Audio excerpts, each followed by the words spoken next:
Your questions, please. Sir, PJ Tangram appears to have already absorbed Pakistan. Is saying there are clear signs of this being a homegrown terror operation. He's also pointed out to how he had mentioned all of this earlier as well, but the government never seems to pay any attention. If the government takes over 50 hours to give any clear picture, obviously there will be a lot of room for speculation.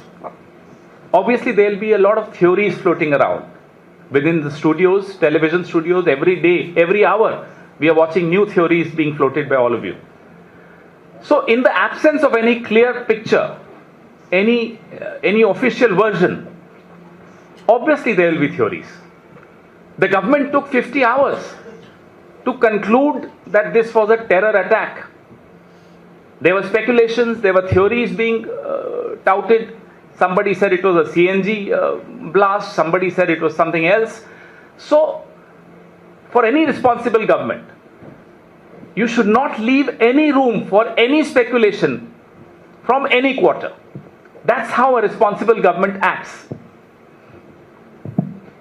पवन जी, ये जो जांच पड़ताल चल रही है, पवन जी इधर, ये जो जांच पड़ताल चल रही है, अभी तक जिस तरीके से जांच आगे बढ़ी है, नए नए खुलासे हो रहे हैं, एनआईए की जांच चल रही है और एक पारदर्शी तरीके से जांच हो रही है, एक पेशेवर तरीके से जांच हो रही है। कल जो बयान आया, जीरो टॉलरेंस आतंकवाद के खिलाफ सरकार की रहेगी, सरकार ने साफ किया ये एक जघन्य आतंकवादी हमला, ये भी माना है। तो तस्वीर तो साफ हो रही है, लेकिन जांच पूरी होने तक क्या ये इंतजार करना चाहिए कि कौन दोषी है कौन नहीं, इसमें स्लीपर सेल है या फिर सीमा पार आतंकवाद से इसका लिंक जुड़ा है, पाकिस्तान से इसका? आप जो सलाह दे रहे हैं सही दे रहे हैं, गलत व्यक्ति को दे रहे हैं।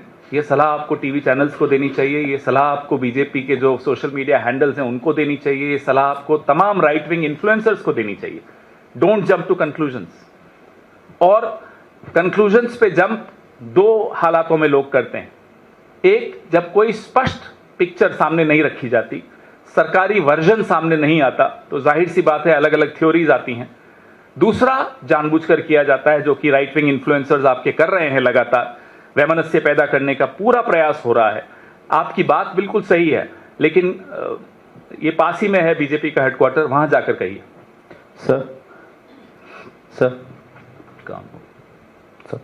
Sir, you talked about fixing accountability. So, are you directly asking for the Home Minister's resignation? Who is responsible for internal security? To the best of my knowledge, it is the Home Minister. Of course, he was busy campaigning in Bihar. We understand that. We understand his priorities. Like his boss's priorities are Bhutan more than Delhi. We understand that he was busy covering CCTV cameras of hotels where he was staying to do some strange meetings. But the responsibility of internal security lies solely with the Home Minister of India. I mean, I remind you again of 26/11. The Home Minister of India resigned. Sir,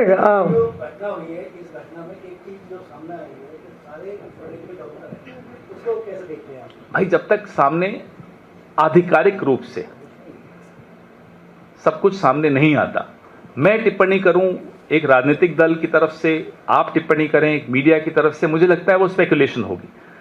आधिकारिक रूप से जो सामने आएगा, आपने देखा हमने भी प्रेस वार्ता करने में 2 दिन लगाए, क्योंकि आधिकारिक रूप में ये कहा ही नहीं जा रहा था कि ये टेरर अटैक है। कल रात को कहा टेरर अटैक है, तो आज हम आपके सामने आए हैं। तो एक जिम्मेदार राजनीतिक दल और एक जिम्मेदार नागरिक होने की तरह हम किसी भी थ्योरी पर नहीं टिप्पणी करेंगे, किसी अनुमान पर टिप्पणी नहीं करेंगे। आधिकारिक रूप से जो आएगा उस पर टिप्पणी करेंगे। Pawan Khera sir, Urvashi Khona this side from Zee Media. Sir, आपने पी चिदम्बरम पे बात की, उनके स्टेटमेंट पे उनका ट्वीट ये भी कहता है कि किस तरह से एजुकेटेड जो लोग थे, इंडियन सिटीजन्स थे, और वो किस तरह से टेररिस्ट टर्न आउट हुए। आप उसको किस तरह से देखते हैं? Again underlining the home grown terrorist that he is talking about. You want to me to respond in English? Hindi. मैं बहुत स्पष्ट तौर पे आपको पहले भी कह चुका हूं, जब सरकार आधिकारिक बयान देने में 48 से 50 घंटे लगाएगी, तो जाहिर सी बात है नए नए अनुमान लगाए जाएंगे। वो अनुमान सही हैं गलत हैं उस पर मैं टिप्पणी नहीं करूंगा, हैं वो अनुमान। आधिकारिक बयान जो सरकार का होगा, सुरक्षा एजेंसीज का होगा, उसके बाद कोई टिप्पणी करनी चाहिए। और मैं नहीं मानता कि उसके पहले की तमाम टिप्पणियां वो मीडिया में आए या किसी और नेता की तरफ से आए, उसको हम आधिकारिक मानेंगे। संसद सत्र को प्रीपोन करने की बात आपने कही, क्या आप चाहते हैं कि संसद सत्र के दौरान इस पर चर्चा हो? जाहिर सी बात है, ये एक बहुत बड़ी और बहुत गंभीर चुनौती है जो देश की राजधानी में आतंकी हमला हो, उसको हल्के में नहीं लिया जा सकता। पूरा देश देख रहा है, देश की सरकार की तरफ, देश के मीडिया की तरफ, देश के विपक्ष की तरफ, देश की संसद की तरफ। तो इसलिए संसद की एक जिम्मेदारी बनती है कि इस पर गहन चर्चा हो। चर्चा के पश्चात देश को हम विश्वास में लेकर उन्हें बताएं कि हम सब एक आवाज में आतंक के खिलाफ लड़ने को तैयार हैं। सर, आपने अभी संसद के सत्र को पहले बुलाने की मांग भी रखी है और सर्वदलीय बैठक बुलाने की मांग भी की है। ऑपरेशन सिंदूर के बाद भी आप लोगों ने जो है इस तरह की मांग की थी और आप लोगों ने इस मुद्दे को पार्लियामेंट में उठाया भी था। तो क्या आने वाले टाइम में जो पार्लियामेंट का सेशन होगा, कांग्रेस पार्टी ये मांग करती है कि जिस तरह से ये आतंकी हमला दिल्ली में हुआ है, इस पे चर्चा सरकार करवाए पार्लियामेंट के अंदर? आप डिमांड मांग करते हैं? इसीलिए हम कह रहे हैं कि संसद के सत्र को एडवांस किया जाए, प्रीपोन किया जाए, ताकि इस पर चर्चा हो सके। गंभीर मुद्दा है। ऑपरेशन सिंदूर, पहलगाम हमले के बाद जो हमने मांग की थी, उसी रात को ही मांग की थी। मांग भी गलत शब्द है, आग्रह किया था, निवेदन किया था सरकार से कि सर्वदलीय बैठक बुलाइए। सरकार ने वो हमारी बात मानी, लेकिन प्रधानमंत्री ने नहीं मानी, प्रधानमंत्री उसमें नहीं आए। उसके बाद ऑपरेशन सिंदूर के दौरान भी एक सर्वदलीय बैठक हुई, उसमें भी प्रधानमंत्री नहीं आए। इसलिए हम ये मांग कर रहे हैं कि प्रधानमंत्री की अध्यक्षता में एक सर्वदलीय बैठक होनी आवश्यक है। पवन जी, मेरा सवाल है सर, पाकिस्तान में भी एक सुसाइड बॉम्बिंग हुई, उसने सीधे तौर पे भारत के ऊपर जो है आरोप लगाया वहाँ के प्रधानमंत्री ने। तो सीधे तौर पे पाकिस्तान तो हमें इंटरनेशनल लेवल पे सीधे तौर पे एक आरोपी बनाने की कोशिश कर रहा है, पिक्चर हमारी कर रहा है। तो हमको भी यहाँ पे तो साफ पता लग रहा है कि एजेंसीज की तरफ से ये भी आया कि जैश ए मोहम्मद इसके पीछे हो सकती है। तो हमें भी पाकिस्तान को क्या कटघरे में सरकार को खड़ा करना चाहिए कि वो पाकिस्तान को सोर्स बेस्ड इंफॉर्मेशन पे तो नहीं जाऊंगा। रही बात पाकिस्तान ने भारत के लिए क्या कहा, भारत की जो विदेश नीति है, भारत की जो रक्षा नीति है, पूरा विश्व जानता है उसको, सरकारें कोई भी हों, भारत इस तरह की गतिविधियों में कभी संलिप्त नहीं होता। इसलिए पाकिस्तान जो कह रहा है उसको छोड़ दीजिए। रही बात जो आपका दूसरा बिंदु है, पूरी जांच होने दीजिए। अब मैं सोर्स बेस्ड इंफॉर्मेशन है कि किसने किया नहीं किया, फिर मैं स्पेकुलेशन करूं, फिर हमारे कोई और लीडर आए और वो कुछ ट्वीट करें, उससे लाभ नहीं होगा। इंतजार करना उचित है, लेकिन सरकार को चाहिए कि सब दलों को विश्वास मिले, फिर संसद को विश्वास मिले, ताकि इस तरह के अनुमान लगाने बंद हों। सर, ये अभी तक का ऐसा एपिसोड आया है धमाके को जो लेके पूछना चाह रहा हूँ, सबसे ज़्यादा जो इन्फॉर्मेशन होम मिनिस्ट्री से आ रही हैं वो सोर्सेज बेस पे आ रही हैं। मतलब टेक्निकली जो गवर्नमेंट को स्टैंड लेना चाहिए वो नहीं आ रहा है, सोर्सेज से निकलकर बहुत सारी चीज़ें आ रही हैं। बहुत अफसोस की बात, आप इसको कैसे लेते? बहुत अफसोस की बात है, जो दिन भर सिर्फ बोलने का काम करते हैं, वो अमित शाह हो, नरेंद्र मोदी हो, जब भी देश पर संकट आता है चुप हो जाते हैं। फिर सोर्सेज से क्या लीक करना और क्यों लीक करना, नियत क्या है इसके पीछे, राजनीतिकरण क्यों किया जा रहा है, आपका एजेंडा क्या है कि सोर्स बेस्ड इंफॉर्मेशन आप दे रहे हैं, आधिकारिक रूप से दीजिए, जिम्मेदारी लेकर दीजिए। आप सरकार में हैं, 11 साल से सरकार में हैं, ऐसा नहीं कि आपको अब तक इतना अनुभव नहीं है सरकार चलाने का कि जब संकट की घड़ी हो तब इस तरह की अफवाहें उड़ना देना या उड़ाना दोनों ही अपराध है, दोनों ही गलत है, दोनों ही देश विरोधी माना जाएगा।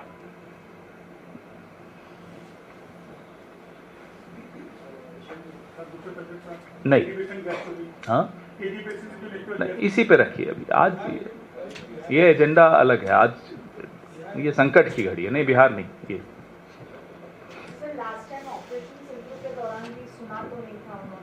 कि आपके जो डिमांड्स थे, अब इस बार कितने स्ट्रिक्टली, बिकॉज दिस इज मतलब obviously operation Sindoor was also severe, यहाँ पे जिस तरह से लोगों की मौत हुई है उसको लेकर अपोजिशन और कितना स्टर्न स्टैंड लेगी? हम मिलकर सब लोग आवाज उठा रहे हैं, संसद में भी उठाएंगे, आपके मार्फत उठाएंगे, और हमें पूरा भरोसा है कि आप लोग भी पिछले 11 साल में वो जो हुआ उसको भूलकर एक ऐसा स्टैंड लेंगे जो देश के हित में होगा और हमारी आवाज़ को बुलंद करेंगे। हम अपना धर्म निभा रहे हैं, सरकार अपना धर्म नहीं निभाए तो उसमें आपको और हमको मिलकर आवाज़ उठानी चाहिए। सर, गृह मंत्री अमित शाह कह रहे हैं कि जो भी इसमें शामिल होगा सबको अदालत के सामने ले जाकर उचित सजा दिलवाएंगे। ये प्रधानमंत्री का संकल्प है और ऐसा उदाहरण पेश करेंगे कि भविष्य में ऐसी घटना ना हो। ठीक है, अच्छी बात है, लेकिन हमें जो सुना था ऑपरेशन सिंदूर के तुरंत बाद कि एक न्यू नॉर्मल डॉक्ट्रिन है, फिर उस डॉक्ट्रिन का क्या होगा ये भी देश जानना चाहता है, क्योंकि देश के उस वक्त के गुस्से पर पानी फेरने के लिए अगर आपने सिर्फ एक जुमला दिया तो अलग बात है, तो बता दीजिए कि ये जुमला था। और अगर पानी फेरने के लिए नहीं था, लोगों का गुस्सा शांत करने के लिए नहीं था, तो फिर गृह मंत्री ने जो अब बोला है और प्रधानमंत्री ने जो तब बोला था उसमें एक बहुत बड़ा अंतर दिखता है।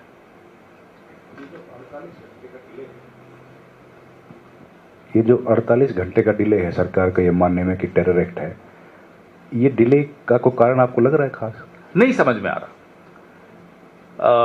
कभी किसी सरकार ने ऐसा नहीं किया। मुझे अच्छी तरह याद है 26/11 के बाद डॉक्टर मनमोहन सिंह ने राष्ट्र के नाम संबोधन किया था, प्रेस को संबोधित किया था, तुरंत आधिकारिक रूप से संवाद हम लोगों ने, हमारी सरकार ने मीडिया के मार्फत देश से शुरू किया था ताकि कोई अफवाहें न फैल सके। अफवाहें फैलाने की कोशिश तब भी लोगों ने की थी, कुछ तत्वों ने, अब उनका नाम लेना ठीक नहीं है, उनमें से कुछ अब सरकार में हैं, लेकिन हमने कोशिश यही की कि अफवाहें न फैलें, लोग अनुमान न लगाएं, स्पेकुलेशन न चले। इसलिए किसी भी जिम्मेदार सरकार को एक एंगेजमेंट तुरंत शुरू करनी चाहिए देश के साथ। 48 घंटे में वो एंगेजमेंट नहीं हुई। अभी हमारे साथी ने सवाल पूछा, संजय जी ने, कि सोर्स बेस्ड इंफॉर्मेशन आ रही है। ये सोर्स बेस्ड इंफॉर्मेशन का एजेंडा कभी सीधा नहीं हो सकता, का एजेंडा कभी देश के हित में नहीं हो सकता। अब ये तो मुझे नहीं मालूम, आपने जो सवाल पूछा ये मेरे दिमाग में भी अभी ये बात आई है जो आपकी वजह से, कि क्या कोई इंटरनेशनल कारण है, क्या कोई अनुमति लेनी है किसी से, क्योंकि जिस तरह से ऑपरेशन सिंदूर में डोनाल्ड ट्रंप ने हमें बताया कि सीज फायर हो गया है, तो मुझे नहीं मालूम कि क्या प्रधानमंत्री को अब ये बोलने के लिए भी अनुमति चाहिए विदेश की कि ये टेरर अटैक है, मुझे नहीं मालूम, लेकिन सवाल आपका बहुत वाजिब है।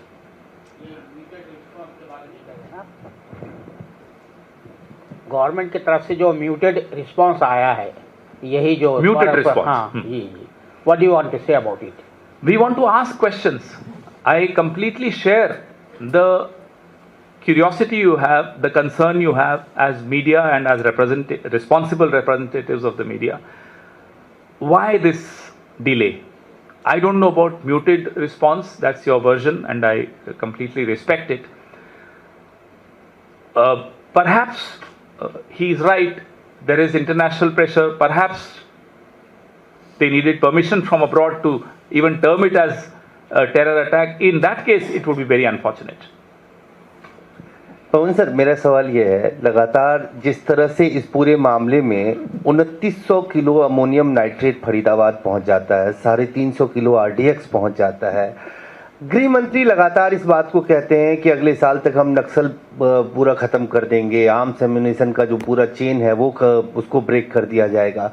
राजधानी के 20 किलोमीटर की पेरिफेरी में इतना सारा आर्म्स एम्यूनिशन RDX का आना, क्या जो राष्ट्रीय सुरक्षा सलाहकार हैं या गृह मंत्री है, सीधी जिम्मेदारी उनकी नहीं बनती है? क्या कांग्रेस पार्टी इस इतनी बड़ी घटना के लिए सीधे गृह मंत्री का इस्तीफा नहीं? सीधा अपनी प्रेस वार्ता के शुरू में और कल हमारे महासचिव संगठन ने कल और आज दोनों दिन लगातार आपसे बात भी की मीडिया से, और यही बात रखी कि गृह मंत्री की सीधे जिम्मेदारी है।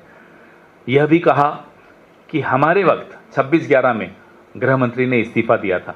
हम ये मानते हैं कि ये काफी इतने समझदार तो हैं कि इस इशारे को समझे। वही फरीदाबाद वाला।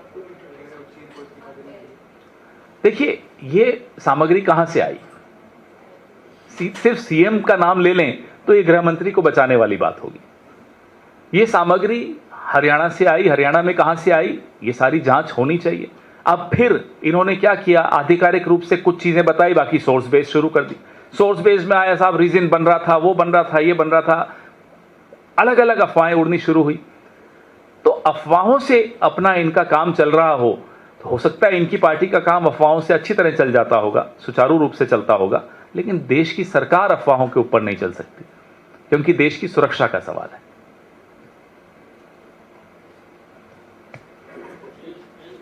नहीं, आज इसी पर नहीं, कल करेंगे बिहार पे, आज नहीं। एग्जिट पोल पे हम कभी ना बोलते हैं, ना सुनते हैं एग्जिट पोल को, ना देखते हैं एग्जिट पोल को। फिगर दिया था, होम मिनिस्टर गिवन 160 फिगर। बोलने दीजिए, होम मिनिस्टर की यही तो प्राथमिकताएं हैं, यही प्राथमिकताएं हैं। पूरे वक्त बिहार में थे, यहां ये हालत हो रही है कि विस्फोटक यहां 20 किलोमीटर दूर तक आ गया। आप करिए प्रचार, फिर किसी और को गृह मंत्री बनाइए जो प्रचार नहीं करता हो। धन्यवाद।